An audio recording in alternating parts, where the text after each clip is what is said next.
حرام پیسوں سے بنے گھر کبھی آباد نہیں ہو سکتے۔ نافرمانی کی زندگی گزارنے والا، گناہوں کی زندگی گزارنے والا شخص کبھی بھی چین کی نیند نہیں سو سکتا، کبھی بھی سکون کی سانس نہیں لے سکتا۔ میرا اللہ فرماتا ہے، اے غفلت میں ڈوبے ہوئے انسانوں، اگر دنیا میں سکون چاہتے ہو، اگر دنیا میں چین چاہتے ہو، اطمینان چاہتے ہو، الا بذکر اللہ تطمئن القلوب، پھر آ جاؤ اللہ کی یاد کی ٹھنڈی چھاؤں میں بیٹھ جاؤ۔ جب تم اللہ کی یاد کی ٹھنڈی چھاؤں میں بیٹھ گئے، ہائے اللہ کی یاد کی ٹھنڈی چھاؤں میں ہی تمہیں چین ملے گا، اللہ کی یاد کی ٹھنڈی چھاؤں میں ہی تجھے سکون ملے گا، راحت ملے گی، اطمینان ملے گا۔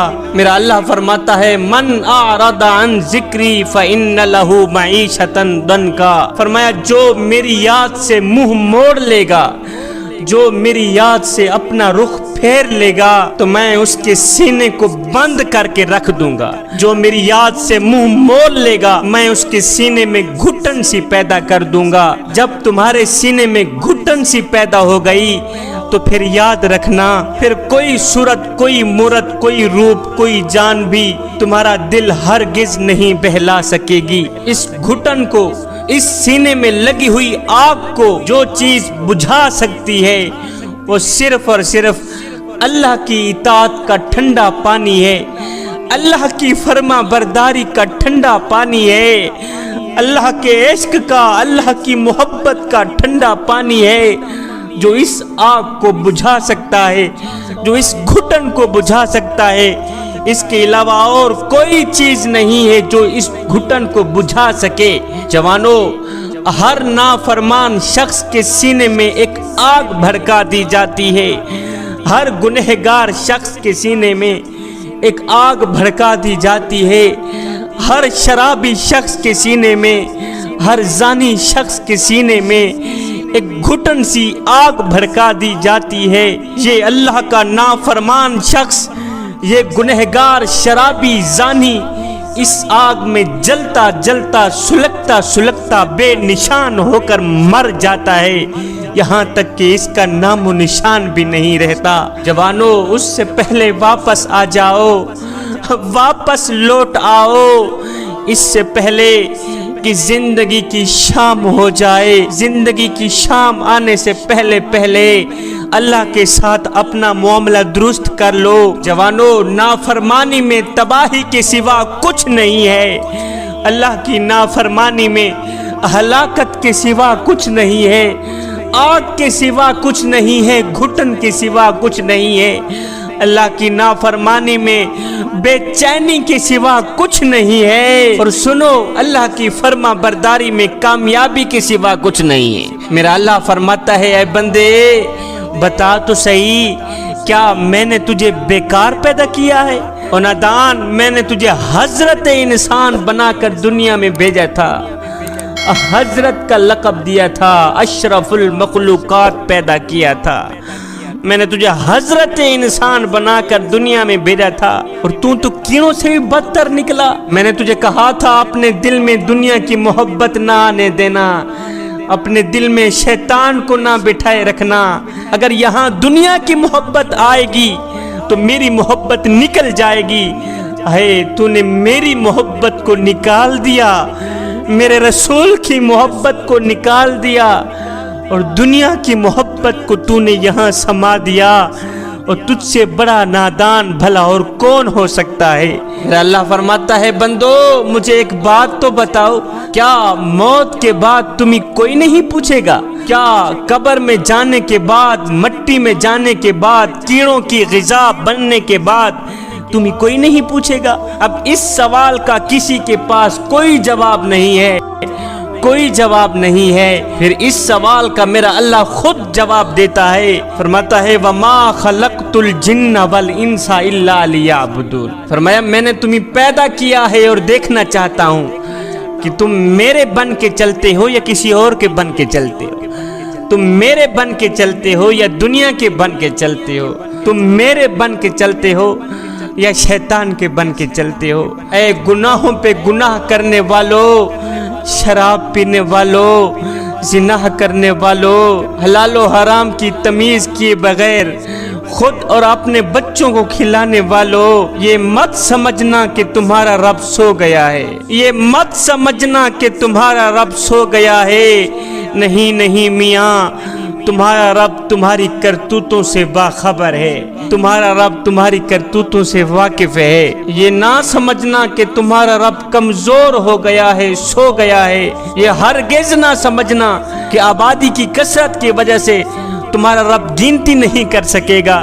یہ نہ سمجھنا کہ رات کو اندھیرے میں ہونے والی تمہاری مستیاں تمہیں اللہ سے چھپا لے گی۔ جوانو، تم جو کچھ بھی رات کے اندھیرے میں کرو یا دن کے اجالوں میں کرو، پہاڑ کی آڑ میں کرو یا زمین کی تہ میں کرو، چوٹیوں میں بیٹھ کے کرو یا میدانوں میں چھپ کے کرو، خلاؤں میں کرو یا فضاؤں میں کرو، جہاں کہیں جو کچھ مرضی آئے کرو، مگر یاد رکھنا تمہارا رب تمہیں دیکھ رہا ہے، تمہارے رب کی نظریں تمہاری طرف ہیں، تمہارا رب تمہاری ان کرتوتوں سے واقف ہے، دیکھ رہا ہے۔ وہ سویا ہرگز نہیں ہے، وہ غافل ہرگز نہیں ہے۔ تمہارے ایک ایک عمل پہ اس کی نظر ہے، تمہارے ایک ایک کام پہ اس کی نظر ہے، تمہاری ایک ایک نکلی سانس پہ اس کی نظر ہے۔ وہ رات کے دوسرے پہر ناچنے والی عورت کو بھی دیکھ رہا ہے اور مصلے پہ پیشانی رکھ کے سبحان ربی الاعلیٰ پکارنے والی کو بھی دیکھ رہا ہے، پیروں میں گھنگرو باندھ کے ناچنے والی کو بھی دیکھ رہا ہے،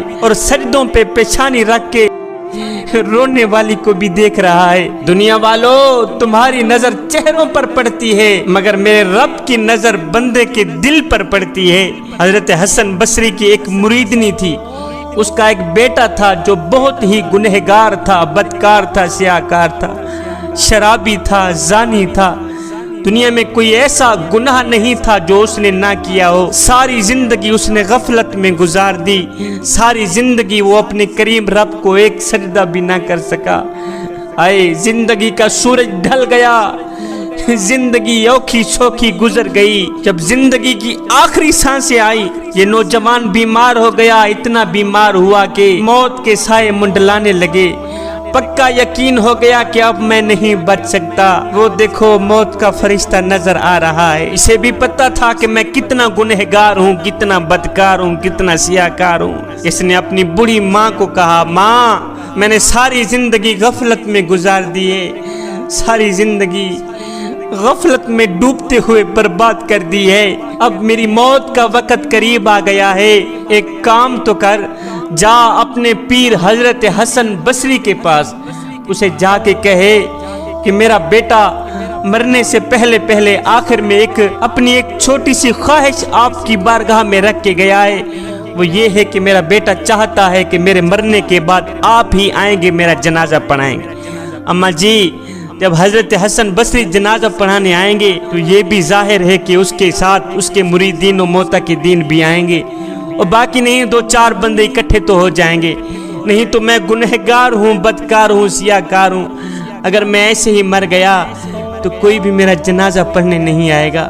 یہ بڑی ماں اٹھی، دوڑتے ہوئے بھاگتے ہوئے گئی اپنے پیر کے پاس، حضرت حسن بصری کا جا کے دروازہ کھٹکایا۔ حضرت حسن بصری باہر نکلے۔ ہاں بڑھیا، کہا حضرت آپ کی بارگاہ میں ایک چھوٹی سی عرضی لے کے آئی ہوں۔ میرا بیٹا زندگی اور موت کی کشمکش میں ہے، وہ ابھی مرنے والا ہے، اس کی خواہش ہے کہ میرے مرنے کے بعد میرا جنازہ آپ ہی پڑھائیں گے۔ حضرت حسن بصری نے فرمایا، اوہ بڑھیا، میں تو تیرے بیٹے کا جنازہ ہرگز نہیں پڑھاؤں گا۔ تیرا بیٹا گنہگار ہے، بدکار ہے، سیاہکار ہے، گندا ہے، خلیز ہے، شرابی ہے، یہ ہے وہ ہے۔ اس نے ساری زندگی اپنی کریم رب کی ذات کو ایک سجدہ بھی نہیں کیا، میں تو اس کا جنازہ ہرگز نہیں پڑھاؤں گا۔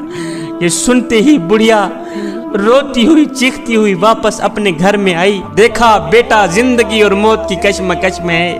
جا کر کہا، بیٹے کاش کہ اگر تو نے زندگی میں ایک اچھا عمل بھی کیا ہوتا، ایک نیک عمل بھی کیا ہوتا، آج میرے پیر و مرشد تیرا جنازہ پڑھانے سے انکار نہ کرتے۔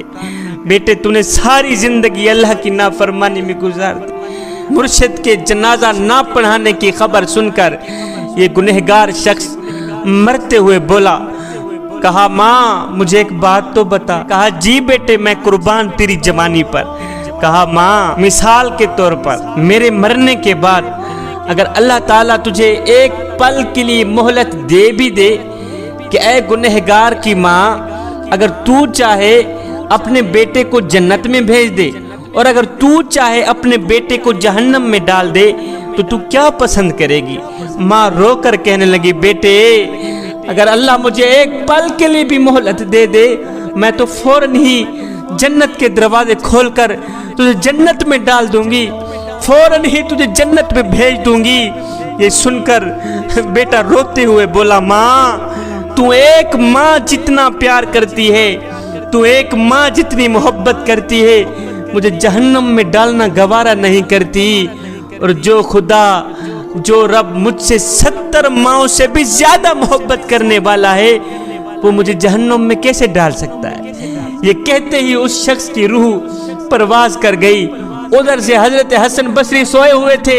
خواب میں کسی کہنے والے نے کہا او حسن بصری تو یہاں سویا ہوا ہے, اور جا میرا یار فوت ہو گیا ہے, جا کے اس کو غسل دے, اس کو کفن دے, اس کا جنازہ پڑھا. عرض کی وہ کون سا یار؟ کسی کہنے والے نے کہا تیری مریدنی کا بیٹا, وہ جو گنہگار تھا, بدکار تھا, سیاکار تھا. اوہ وہ تو شرابی تھا, وہ تو زانی تھا, آپ کا یار کیسے بن گیا؟ کہا یار اسی وجہ سے بنا ہے, وہ جنت کا حقدار اس وجہ سے بن گیا ہے کہ مرتے وقت اس کی زبان سے ایک جملہ نکلا ہے کہ میرا رب مجھ سے 70 ماؤں سے بھی زیادہ محبت کرنے والا ہے. اللہ اکبر, 70 ماؤں سے بھی زیادہ محبت کرنے والا. وہ گنہگار شخص میرے کرم کا سہارا لیتے مرا ہے, وہ گنہگار شخص میری رحمت کا سہارا لیتے مرا ہے, اور جو گنہگار بھی جو شخص بھی میری رحمت کا سہارا لیتا ہے, میرے کرم پہ نظر رکھتا ہے, میری رحمت پہ نظر رکھتا ہے, تو پھر میں اپنی رحمت کے صدقے اسے بخش نہ دوں, یہ میری رحمت گوارا ہی نہیں کرتی. ہے خشیت الہی میں آ کر خوف کی وجہ سے آنکھوں میں سے ایک آنسو نکلا تھا, ابھی ایک آنسو زمین پر نہیں گیا تھا, اللہ نے اس کی بخشش پہلے فرما دی.